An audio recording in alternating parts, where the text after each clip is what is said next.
नमस्कार, मैं हूं नरेश वत्स। हिंदुस्तान पोस्ट में आपका स्वागत है। मेरे साथ अजय सहरावत, प्रवक्ता दिल्ली प्रदेश बीजेपी हैं। अजय जी, चुनाव प्रचार पूरा चरम पर है और जिस तरह से एक सवाल उठाया जा रहा है केजरीवाल के बारे में कि उन्होंने मौलवियों के लिए तो पैसा दिया है, उनको पेंशन दी है, लेकिन आज जो हिंदू पुरोहित है मंदिरों में या जो दूसरे धर्म में, ये विरोध नहीं, ये क्या दिखाता है? किस तरह की राजनीति दिल्ली की तरफ बढ़ रही है? देखिए, पहले ही वो हिंदू विरोधी बहुत सारी गतिविधियों में शामिल रहे हैं, चाहे उनके मंत्री राजेंद्र पाल गौतम हों दिल्ली के, जो उन्होंने हिंदुओं को धर्म परिवर्तन की बात जिन्होंने कही, इन्होंने कहा कि ब्रह्मा विष्णु महेश की पूजा नहीं करनी चाहिए, चाहे उनके गुजरात के अध्यक्ष हों गोपाल इटालिया, जो कहते हैं कि मंदिरों में तो लड़कियों के साथ छेड़छाड़ होती है। तो इस तरह की टीका टिप्पणी और हिंदू धर्म पर हमेशा आक्षेप उनकी पार्टी करते रहती है। रही बात उनकी सरकार की, वक्फ बोर्ड ने 100 करोड़ रुपए वक्फ बोर्ड को दिए हैं अरविंद केजरीवाल की सरकार ने। मैं नहीं कह रहा हूँ, आरटीआई साफ साफ कह रही है।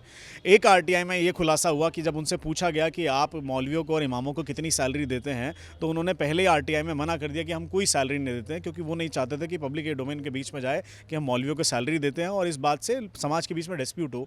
जब दोबारा आरटीआई डाली गई तो उसमें लिखा आया, लिखित में आया कि DWB जो कि दिल्ली वक्फ बोर्ड है, वो सैलरी नहीं देता है, वो उस टर्म को कहते हैं ऑनरेरियम, कि हम ऑनरेरियम पे करते हैं, हम सैलरी नहीं पे करते हैं। तो पहली बात तो यही झूठ उनका सामने आता कि जब वो छुपाना चाहते थे इस बात को, ताकि किसी को पता ना चले कि इस तरह की सैलरीज इमामों को दी जा रही हैं, मस्जिदों को इस तरह का पैसा पहुंच रहा है। लेकिन आज के डेट में क्लियर है कि केजरीवाल की हिंदू विरोधी जो मानसिकता वो क्लियर दिखाई देती है।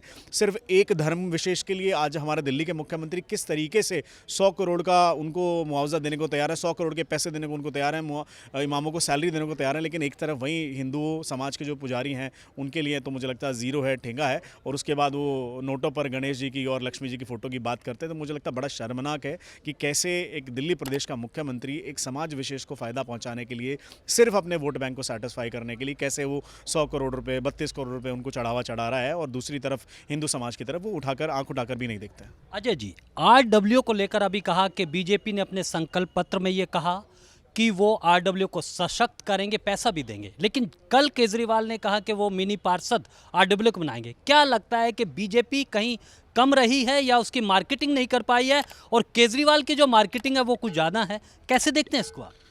मार्केटिंग तो बेशक उनकी ज़्यादा है। अरविंद केजरीवाल वो आदमी है जो गंजे को भी कंगा बेच सकता है। तो आज उन्होंने जो मिनी पार्षद की बात करी है, मैं उनको याद दिलाना चाहता हूँ, वो पहले मोहल्ला सभाओं की भी बात करा करते थे। और मोहल्ला सभा उन्होंने शुरुआत में शुरू भी करी, 2-4 मोहल्ला सभाएं हुई, जिसके बाद 24 करोड़ के बजट का आवंटन उन्होंने किया कि हाँ भाई 50-50 लाख रुपए इन कॉन्स्टिट्यूंसी में जाएंगे। 12-14 कॉन्स्टिट्यूंसी के आसपास थी। आज जब आरटीआई लगा के देखते हैं तो पता चलता है कि वो खर्च कहाँ गया किसी को पता ही नहीं। मोहल्ला सभा कहाँ हो रही है किसी को पता नहीं। दिल्ली में पोल्यूशन होता है, मोहल्ला सभा में पूछा आपने? दिल्ली में ठेके खोलने से पहले मोहल्ला सभा में पूछा आपने? दिल्ली यमुना गंदी पड़ी, आपने मोहल्ला सभा में पूछा? कहाँ है वो मोहल्ला सभा जिसकी बात स्वराज, लोकपाल बड़ी बड़ी बातें करा करते थे अरविंद केजरीवाल जी? कहाँ है वो इंडिया अगेंस्ट करप्शन में लड़ने वाला एक्टिविस्ट? कहाँ चला गया? हमें तो सीएम भी नहीं दिखाई देते, हमें तो पार्ट टाइम सीएम दिखाई देते हैं। जब भी दिल्ली किसी प्रॉब्लम में होती है, कोविड में होती है तो ऑक्सीजन क्राइसिस को लेकर रोने लगते हैं, पोल्यूशन में होती है तो भाई साहब खुद हिमाचल चले जाते हैं। तो मुझे लगता है आज की डेट में अगर उन्होंने एक छोटा सा शगुफा छोड़ा है, अब हम मिनी पार्षद बनाएंगे, हाँ भैया तुम मिनी पार्षद बना लो, तुम फिर मिनी एमएलए बना लो, फिर मिनी एमपी बना लेना, क्योंकि तुम खुद भी मिनी सीएम हो। तुम पहले खुद सीएम बन जाओ, फिर तुम मिनी पीएम बोलने लगोगे। तो ये जो अराजक सोच है ना उनकी कि मैं कुछ नया करूं। देखिए, अगर आप पॉलिटिक्स में है, लोकतंत्र में है, तो आपको पहले की सुविधाओं को बेहतर बनाना है, पहले के ढांचे को बेहतर बनाना है, नया ढांचा नहीं खड़ा करना है।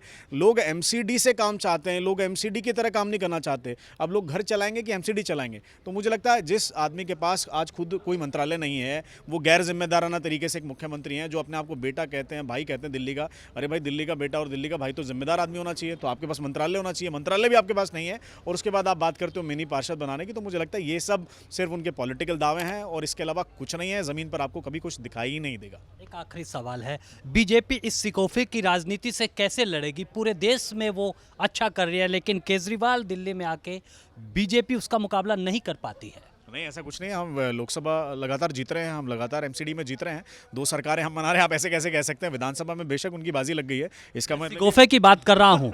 नहीं, शगुफा भी अगर देखेंगे तो आप देखिए, आप दिल्ली में ना, वो दिल्ली डेवलपमेंट मॉडल का बबल तो फट चुका है। लोगों को पता है यमुना कितनी साफ़ है, लोग डेली डुबकी लगाने जा रहे हैं वहाँ पर, लोगों को सांस नहीं आती, मफलर लपेट के। केजरीवाल जी के अलावा सबको खांसी है, सिर्फ उनकी खांसी चलेगी, बाकी सबको खांसी है।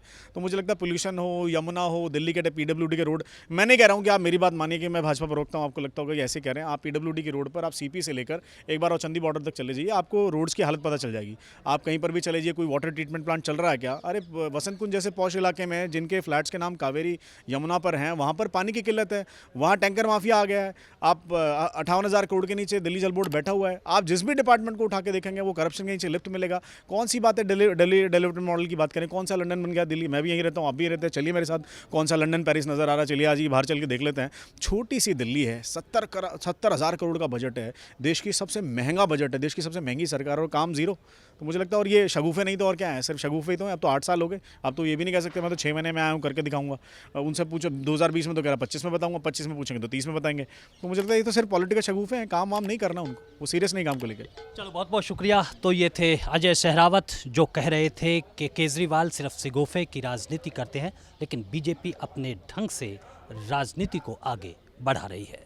मुझे दीजिए अनुमति, लेकिन आप बने रहें हिंदुस्तान पोस्ट के साथ।